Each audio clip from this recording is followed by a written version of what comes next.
What's going on, Broncos country? We're going to get into our video in just a second here, and I've got an interesting one coming your way today. But before we get into that, I want to do a 3-round mock draft for you guys. But the bosses here at Chat Sports said, hey, you need to get about 150 likes at least on your next video before we even think about doing a mock draft. So I need you to go down, smash that like button before this video even gets underway. That way, I can give you a mock draft later this week.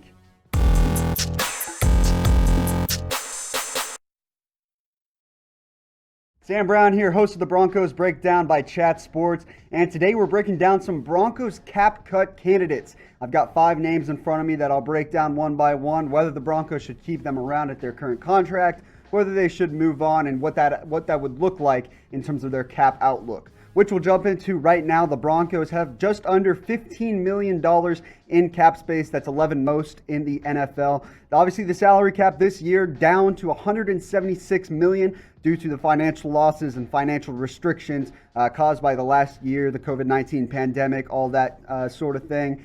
However, with every offseason comes saving money, cutting players, restructuring deals, finding ways to maximize that roster, maximize that salary cap, and put together the best roster of players possible. So we'll break down 5 players, like I said, one by one, and we'll start with the big name that a lot of people have been talking about, whether the Broncos should move on or keep around, and that is Von Miller. Obviously, the Broncos have a $22.25 million club option on Miller in 2021. He didn't play in 2020. Obviously, suffered that torn ankle tendon in camp, had surgery, and missed the entire season. And this is the really big kicker, is that the Broncos have an $18 million cap savings if they cut Von Miller. If they move on, they decline his club option. $22 million is a very sizable option, or a very sizable amount for a 31-year-old who, like I said, hasn't played competitive football in nearly a year.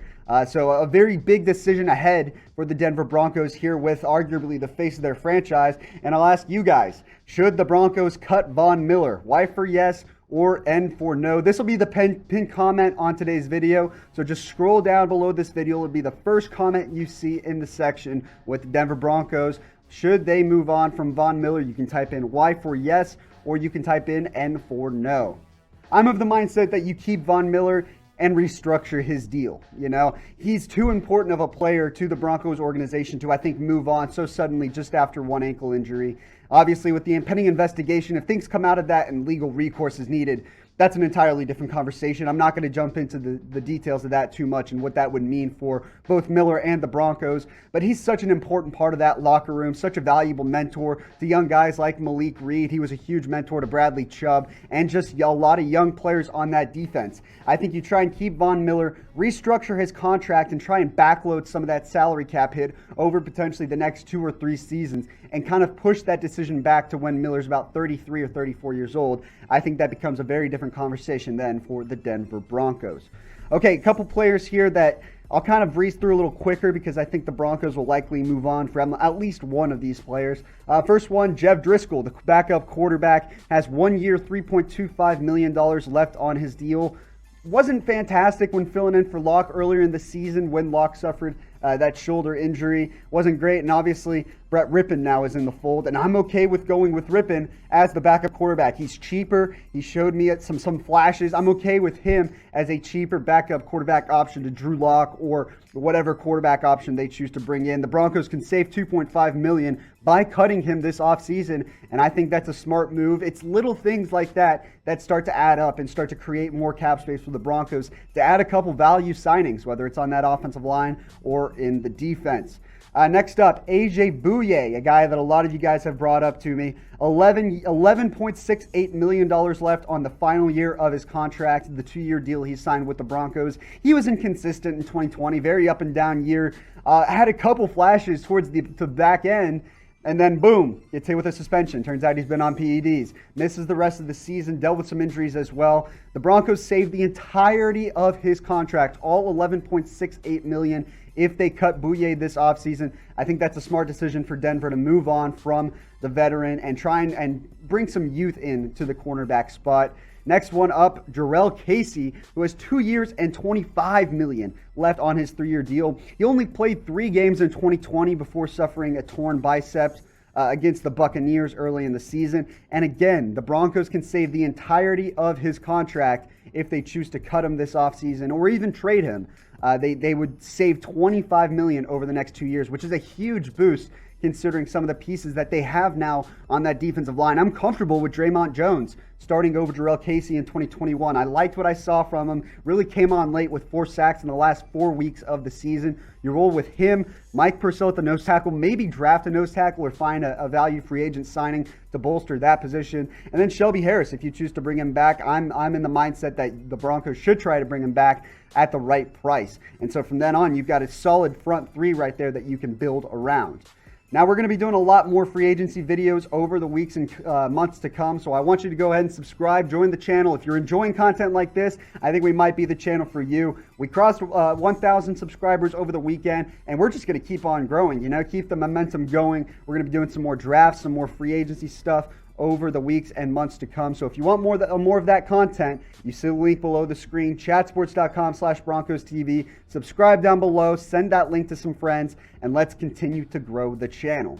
All right, one more name here on our cap cut candidates, and this one's going to be very controversial, but allow me to kind of explore it from a couple different angles. Melvin Gordon, he's got 1 year, just under $9 million left on his deal. Had a solid season. His first season in Denver, was the primary running back for much of the season because Phillip Lindsay had dealt with several different injuries, wasn't really himself for that season. Denver could save up to $7 million, though, if they choose to move on from Melvin Gordon this offseason. And you have to keep in mind, obviously, that Lindsay is a restricted free agent of his own. And so from that point, I think if you're the Broncos, you really are in a tough spot where you may have to choose between one of the two players. Obviously, Gordon was the better back in 2020, played more games, nearly broke 1,000 yards, like I said, also brought more into the passing game, 32 receptions compared to Phillip Lindsay's 7, and got some goal line touches as well. That's why the 10 touchdowns is such a drastic difference between Lindsay's 1 touchdown.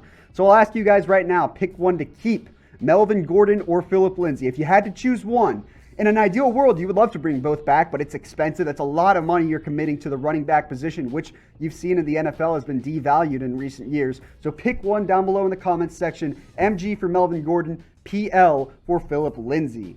I think you keep Melvin Gordon unless Phillip Lindsay costs a lot. Now, like I said, he's a restricted free agent, so the Broncos can place what's called a second-round tender on Lindsay, which is about $3.258 million. A team chooses to offer Lindsay more as a restricted free agent. The Broncos can match that, or they would get a second-round pick back from that team in return for Lindsay's services. So if Lindsay goes, and I've said before not to overpay for Phillip Lindsay because I think he'll warrant potentially a bigger contract than you'd expect, I think you keep Melvin Gordon. One thing I want to emphasize, though, is don't go into camp without both running backs. That would be a huge loss and a huge hole in that game. Yes, I understand that the running game is kind of devalued, like I said, in recent memory. But that also means that you can find bargain fits at running back behind either Gordon or Lindsay, whether it's in the draft, finding a value free agent for cheap. I think you need to go into camp with at least one of those two running backs. Royce Freeman keeping around as RB3, but I think you need some continuity there at that position behind Drew Lock under center. So name a player that the Broncos should cut. It's a tough part of the business. Maybe it's a player that I mentioned today, or you have another one in mind. Let me know in the comments who the Broncos should cut. And like I said, I need you to like this video if you want the Broncos to do a 3-round, or if you want me to do a 3-round Broncos mock draft. Like I said, need at least 150 likes here on this video, or the bosses here at Chat Sports said we might have to put you on something else. I want to do some draft. I love doing draft talk, and I want to share that with you guys. So be sure to like this video, and we'll see you next time.